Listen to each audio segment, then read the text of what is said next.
Om Namo Bhagavate Vasudevaya. Om Namo Bhagavate Vasudevaya. Om Namo Bhagavate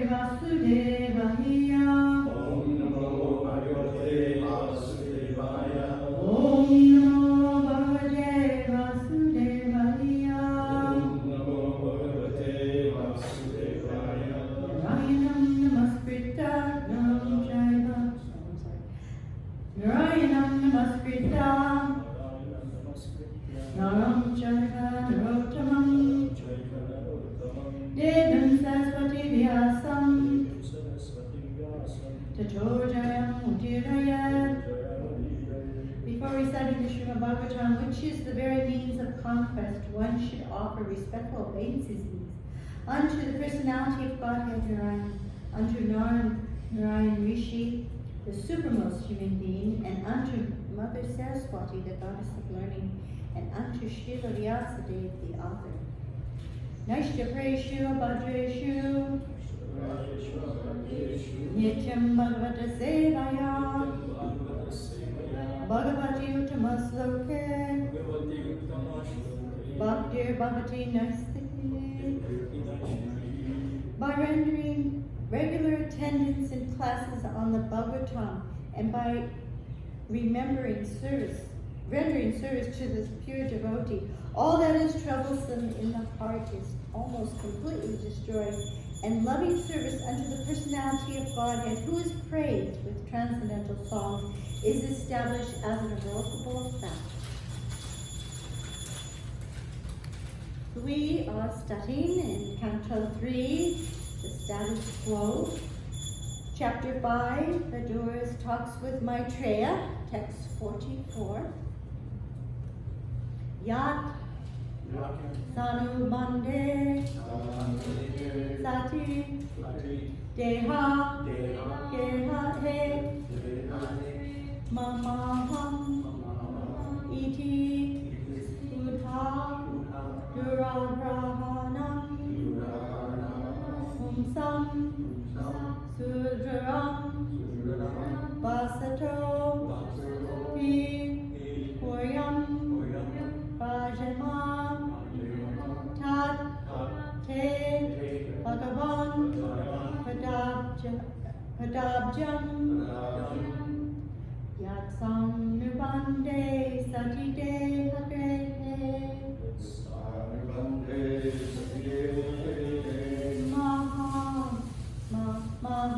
Mahamiti Udhaduragrahanam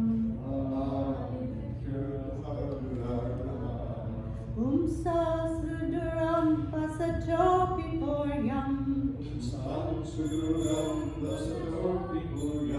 Vaje Matate Bhagavan Padabjam Yasanu Bande Satite Hake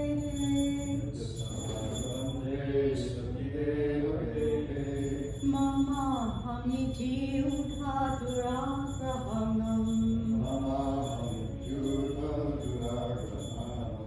Umsam Suduram Vasato Pipuryam Vaje Matate Bhagavan Padabjam Yasanu Bande Satite Hake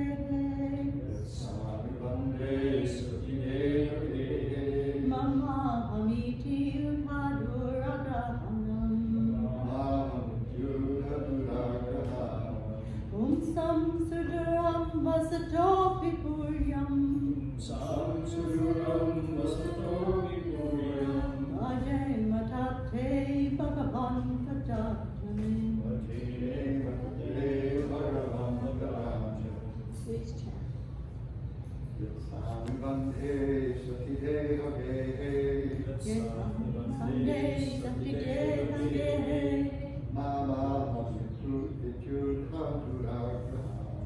Mama Hamiti Udhaduragrahanam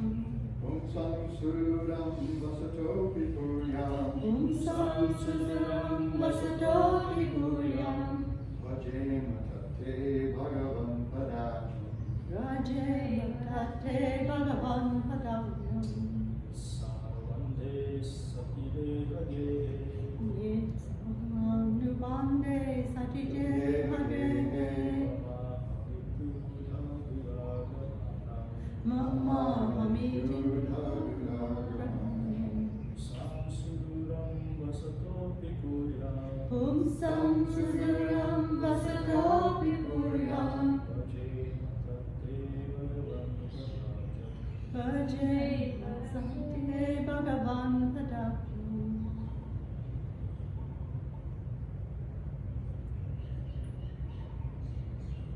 Yat, Yat, because sa anubande, anubande, due to becoming entangled. due to becoming entangled, Asati, asati, thus being. thus being, Deha, deha, the gross material body. the gross material body, Gehe, dehe, in the home. in the home, Mama, maha, mine. mine, Aham, aham, I. I, Iti, iti, thus.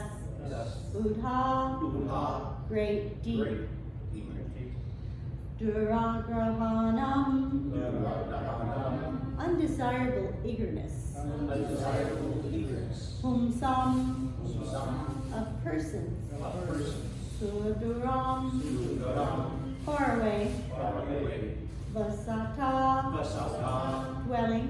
dwelling, Api, ami, although. Puryam, Puryam, within the body. within the body, Bhajama, Rajama, let us worship. let us worship, Tat, tat, therefore. therefore, Te, te, your. your, Bhagavan, Bhagavan, O Lord. O Lord, Pada abjam, Padayattam, lotus feet. lotus feet. Translation purport by His Divine Grace. O Lord, persons who are entangled by undesirable eagerness for temporary body and kinsmen, and who are bound by thoughts of mine and I, are unable to see your lotus feet, although your lotus feet are situated within their own bodies. But let us take shelter of your lotus feet. Please repeat. O Lord, O Lord, persons who are entangled by undesirable eagerness persons who are entangled by undesirable eagerness for temporary body and kinsmen, for temporary body and kinsmen, who are bound by thoughts of mine and I, who are bound by thoughts of mine and I, are unable to see your lotus feet, are unable to see your lotus feet, although your lotus feet are situated although your lotus feet are situated within their own bodies. within their own bodies. But let us take shelter of your lotus feet. Let us take shelter of your lotus feet.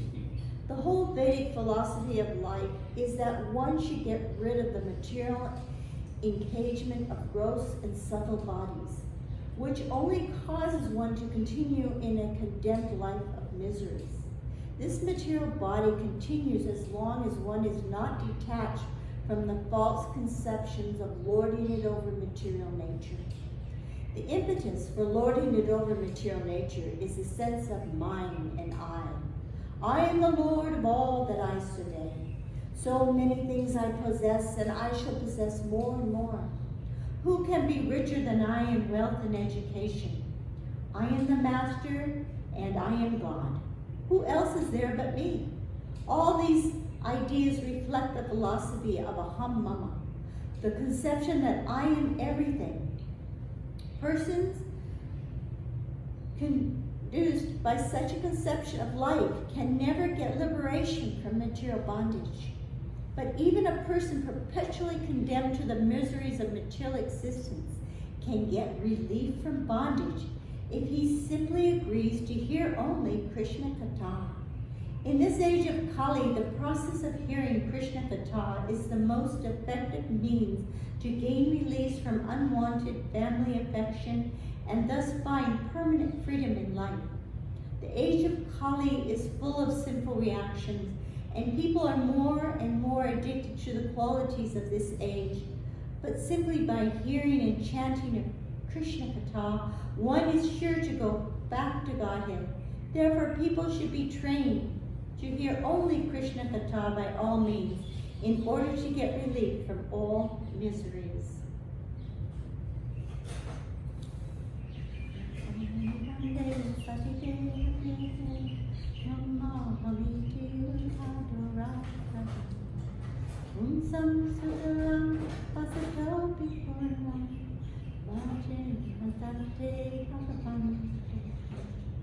O Lord, persons who are entangled by undesirable eagerness for the temporary body and kinsmen, and who are bound by thoughts of mine and I, are unable to see your lotus feet, although your lotus feet are situated within their own bodies. But let us take shelter of your lotus feet. So this is a beautiful part of the Bhagavatam. Of course, all Bhagavatam is a beautiful part. And this particular section, though, is focusing on the lotus feet of the Lord. And so far, to give a little recap on the lotus feet, what we've learned so far is that the lotus feet are like umbrellas, and they give shelter from all miseries of material existence, from the modes of material nature. They also give shelter from the three miseries of Adi-Atman, Adi-Bodhik, and Adi-Daiva. And the lotus feet, oh, thank you so much. Water teacher. And the lotus feet are like places of pilgrimage. And so we all look forward to going to places of pilgrimage to become enlightened and to become purified and to have some realizations. And so similarly, the lotus feet are like that. By taking shelter at the lotus feet, all these things come to us. It's Srila Prabhupada has instructed us when we meditate on the deities, we first start at their lotus feet and gradually move on up to the lotus base. And this is the proper way of meditating on the form of the Lord. And all kinds of sages take shelter of these lotus feet because they give knowledge and detachment. They give remembrance and courage, and they give freedom from the conceptions of I and mine. So in the Brihat Bhagavatamrita, in the first canto, there's this beautiful description of how Narada Muni, he goes to the different places to try and find the most foremost devotee of the Lord. And as he was hearing from Indra that Brahma was the foremost devotee, and we know that Brahma is a very elevated position. One has to live 100 faultless lives, the previous verse, before one can be qualified to be Brahma.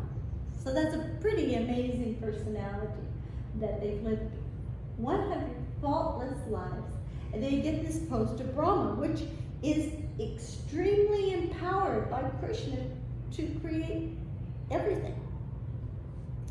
So it is a very elevated position. And Brahma is actually the head of our Sampradaya. So we worship and honor him greatly.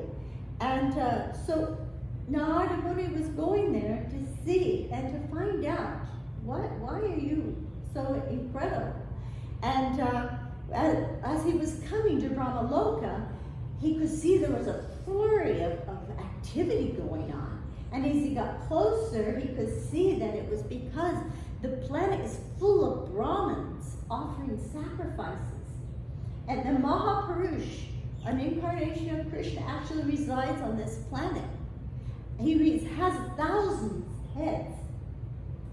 And that because he has those thousands of heads, he is taking in thousands and thousands of sacrifices. And then after he's eaten all these sacrifices, he goes to his quarters with Lakshmi, and she massages his feet, and he then has his pastime of sleep. So he's so merciful that he lives on this planet with Brahma. And that,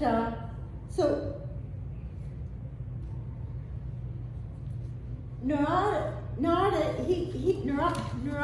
he's inquiring from Brahma. He's paying Dandat thoughts, and then he's honoring Brahma by stating that he does all these things, and he's such a powerful being, and still at the same time, he's such a great devotee. But Brahma starts chastising him. He says, "Well, I raised you better than that. Don't talk that way to me." And he covers his ears and he says, "I am just a servant. I am a servant." And Mahamaya is the one who creates everything. She's the one who maintains everything. She's the one who destroys everything. And Mahamaya is Krishna's energy. So I am just happy to be a servant. And I don't have a trace of Krishna's mercy because I live in terror. I'm constantly fearful. I'm fearful of the imminent destruction of this universe. And I'm fearful of all devouring time. All I want is liberation. So forget about me having any devotion. I'd be happy if it were true. But I've offended the Lord many times. And I can't expect him to be as tolerant of me as Lord Shiva.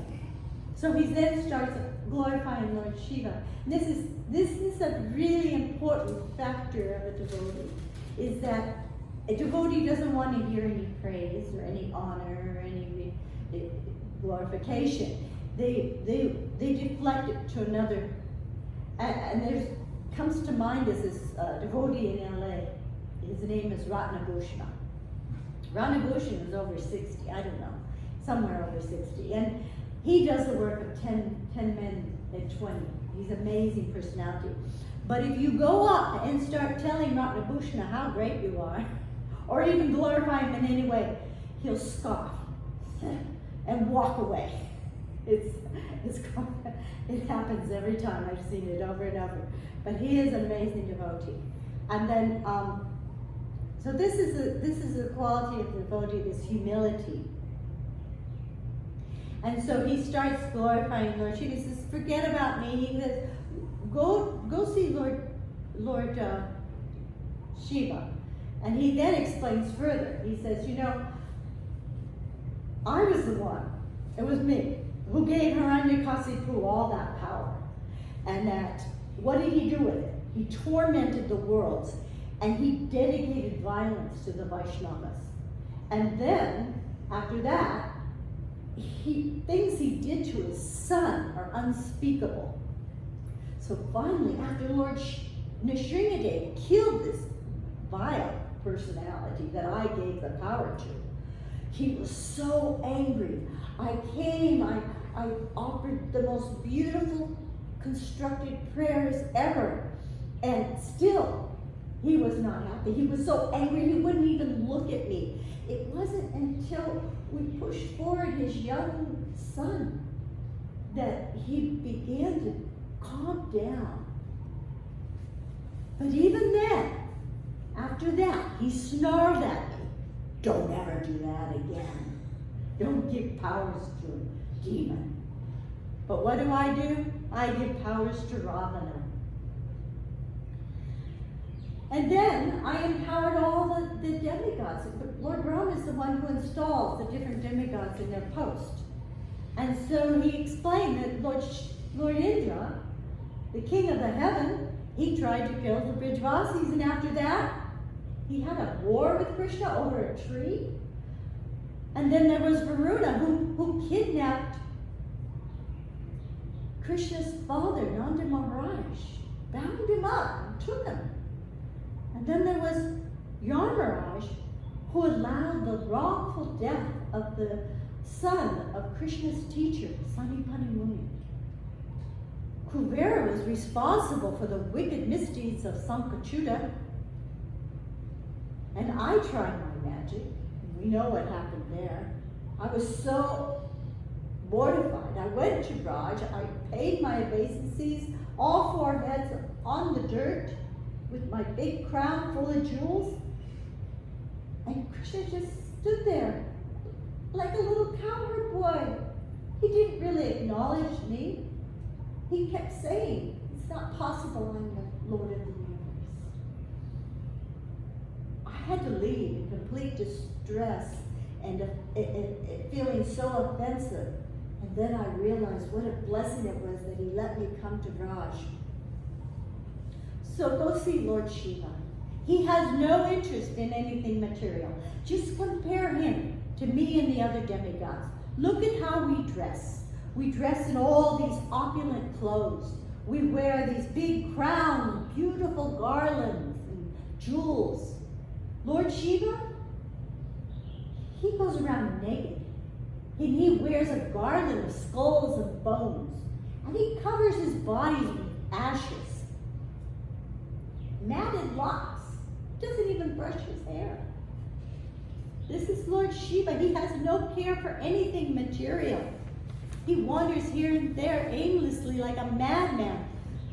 But no one can speak the glories of the Lord better than him. And he is so powerful. Look at what happened with the Ganges.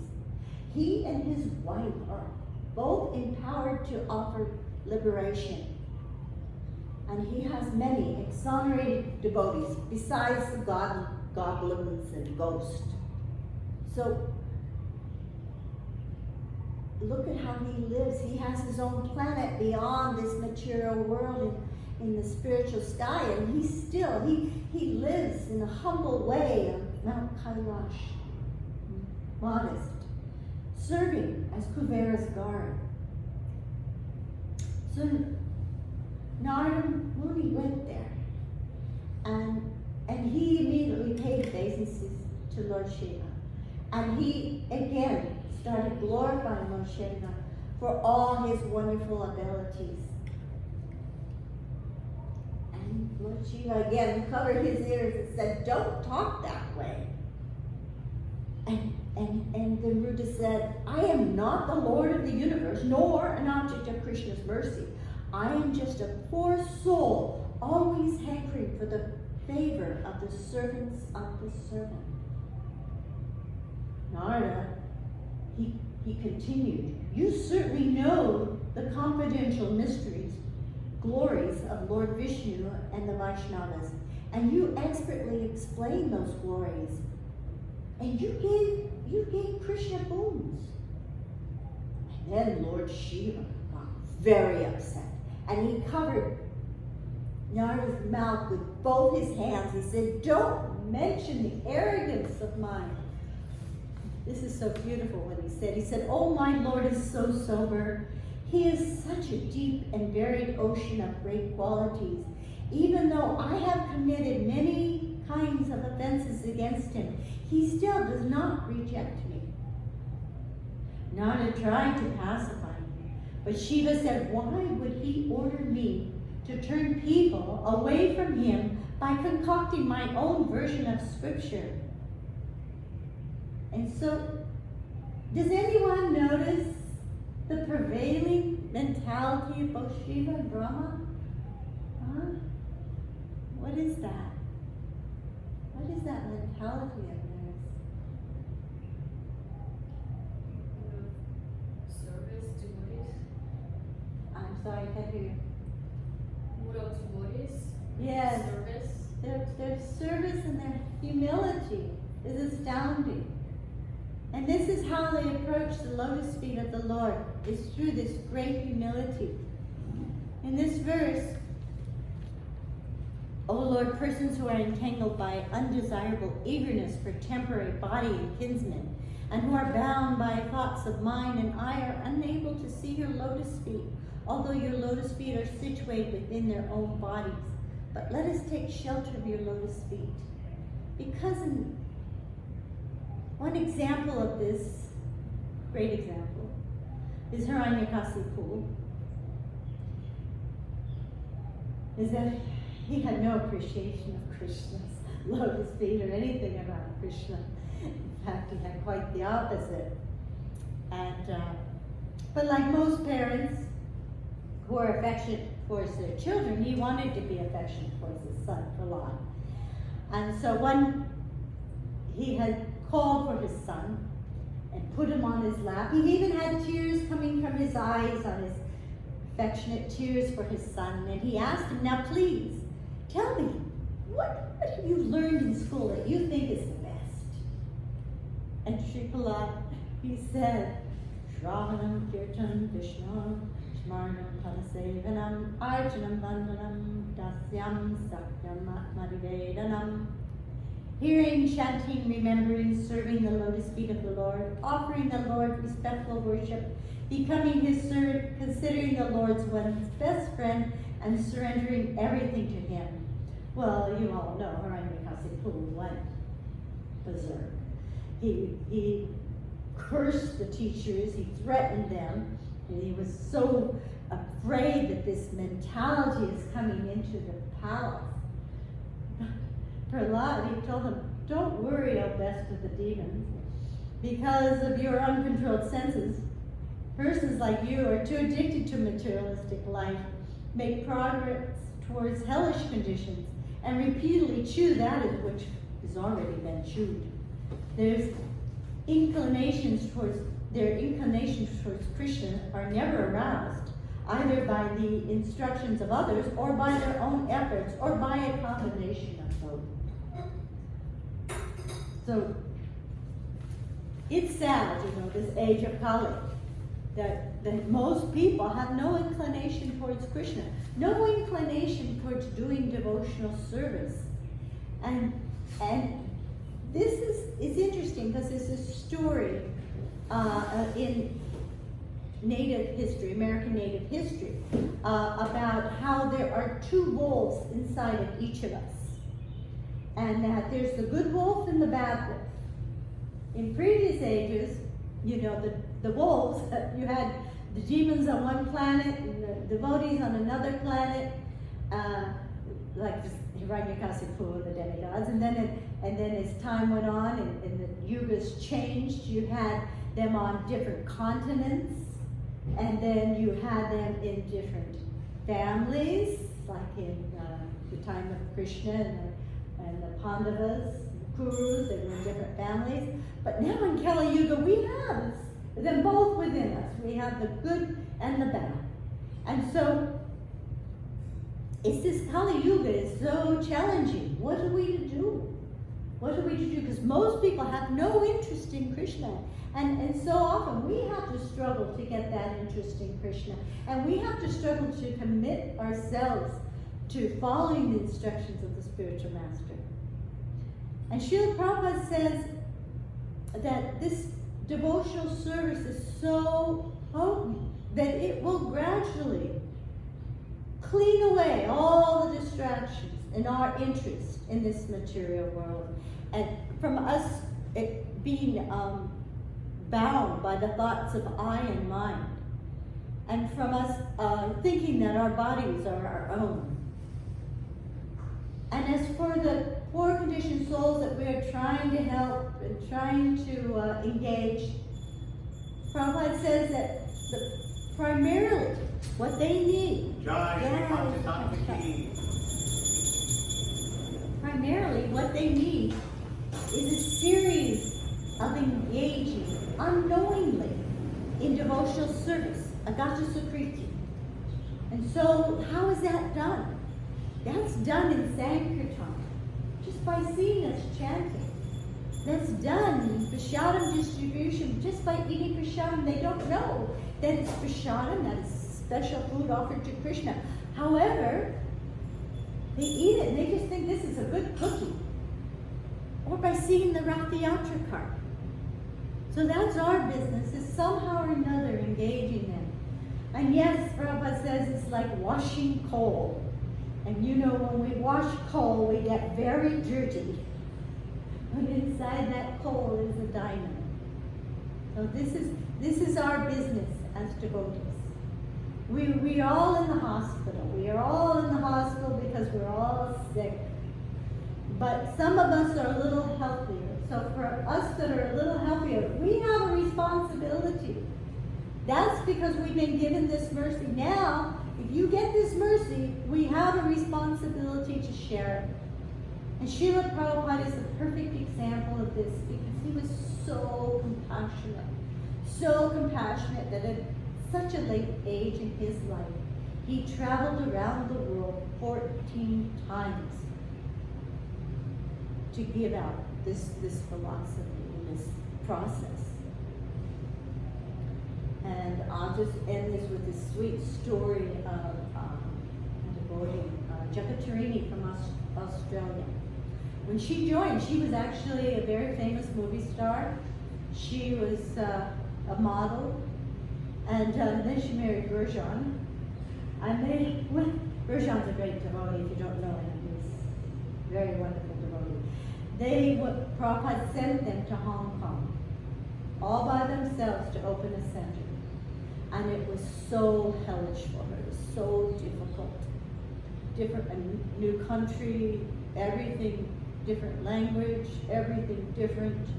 And she's just struggling as a new devotee, trying to just maintain. And then Srila Prabhupada came there. And so her thought was, as soon as I see him, I'm going to tell him I have to leave. I can't do this anymore. This is just too much. So when Srila Prabhupada came, she fell down, paid her obeisances. And while she was still paying her obeisances, Srila Prabhupada patted her on the head and said, just this one life. Just give Krishna this one life. So it completely erased all her desires to leave and go somewhere else. So we should all take this to heart. We just give Krishna this one life and do whatever we can for him, and then see what blessings Prabhupada bestows. So I thank you for your tolerance and open it up for any questions. Yes? You mentioned it takes 100 faultless lives to become Lord Brahma, but then the demigods are waiting in line to take birth in the human condition. So I don't understand. It's like a circle going round and round and round. Well, you know, that's a good question. And that's the problem with Lord Brahma. He's interested in being Lord Brahma more than interested in returning home to Krishna. And the same with the demigods. They're in power. They're a very powerful position. But this is why we need to give up the desire to control. I mean, yeah, we maintain these desires, and we could get a post like that. You could be Lord Indra in the next lifetime. All bow to His Majesty. Yeah, but, you know, do we really want to do that? Okay. Better we go back to God in this lifetime. Oh, John. One other quick question. You mentioned 100 faultless lives. I'm thinking one faultless life, you would go home back to God yet. That would be one pure life. It's that the Vedas are full of ways to live very comfortable lives. Most of the Vedas are dedicated to karma kanda, not to going back to God. Because most people are interested in just having a comfortable life. I mean, look at how few people here. 8 people in the Bhagavatam class. How many Bhagavatam classes are going on in Honolulu? What? How many people are in Honolulu? What's the population? 1.2 million. Okay, so a few people are missing class this morning. Where are they? Did they send their alarm clock? I don't see them. It's because, it's like this verse explains.